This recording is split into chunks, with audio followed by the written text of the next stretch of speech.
Well, hey guys, Pastor Jason here, one of the pastors at North Park Church in Columbus, Nebraska, coming to you once again with your life group lesson for the week. And as I'm sure you're aware, we're in our Kingdom series still, which is our study straight through the book of Matthew. And this is week 39 of our Kingdom series. And you'll remember that we are in the middle of Jesus' Sermon on the Mount, which is the largest sermon that we have from Jesus in the Bible. And this week we are part two of our mini series within the larger series, and this is righteousness and religion. Remember, we just finished up with a different mini series within our larger kingdom series called Righteousness and the Moral Law, and today we're again at part two of righteousness and religion.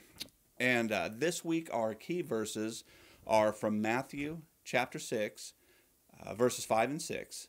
So hopefully you guys are there in your Bibles. If you're not, go ahead and get those open right now. I'm going to read those two verses out loud while you guys follow along in your Bibles, and then we will jump into some discussion questions.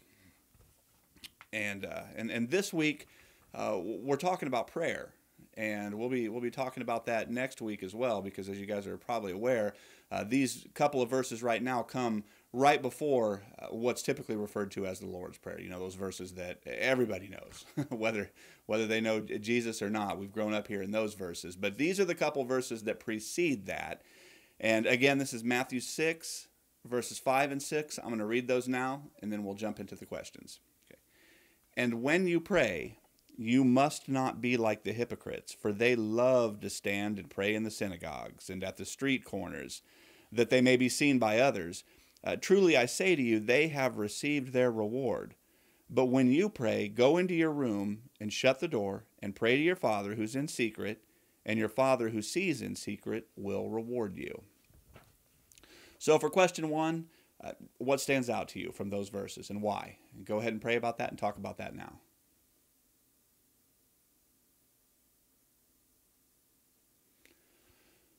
Okay, and for question two here, to move things into a bit more personal territory, what is your prayer life like?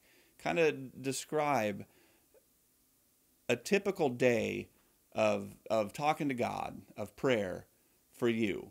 What does that look like? Go ahead and talk about that now.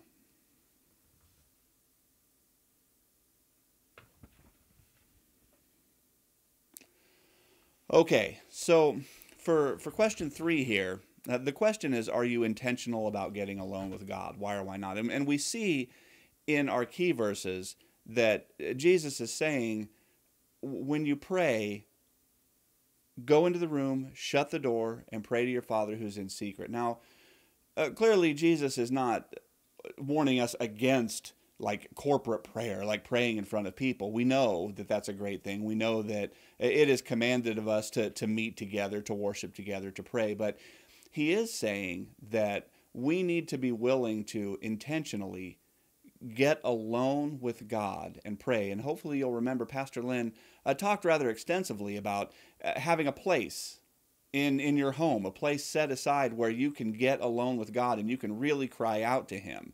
And it's not about like being embarrassed in front of other people. It's just about having the sort of space and sort of freedom to be able to do whatever is necessary to communicate with God, to fall on your face if you need to cry if you need to wail, to scream, whatever is necessary that you can really, as personally and vulnerably, I don't even know if that's a word, transparently cry out to God. So again, the question is, are you intentional about that?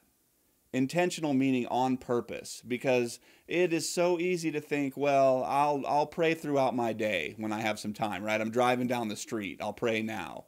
I'm at work and I'm not thinking about the job for a moment, so I'll just say a quick prayer to God.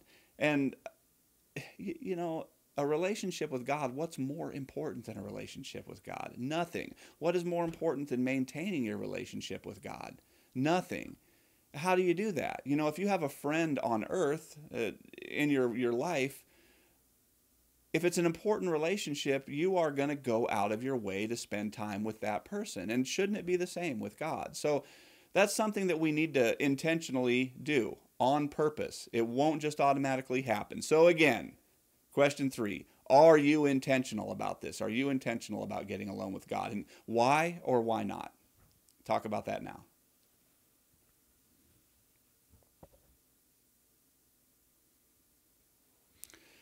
Okay, for question 4, what usually motivates you to pray?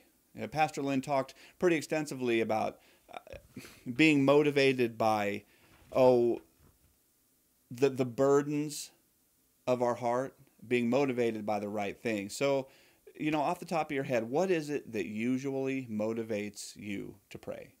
Go ahead and talk about that now.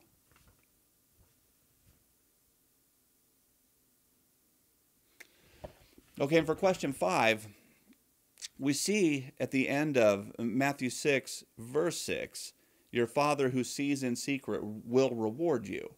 And hopefully you can refer back to the message on Sunday, and Pastor Lynn talked about at least 3 examples of God rewarding our prayer, the sort of prayer that we're talking about today. And one was fellowship with God, which is a great thing. One is answers, getting answers to your prayer.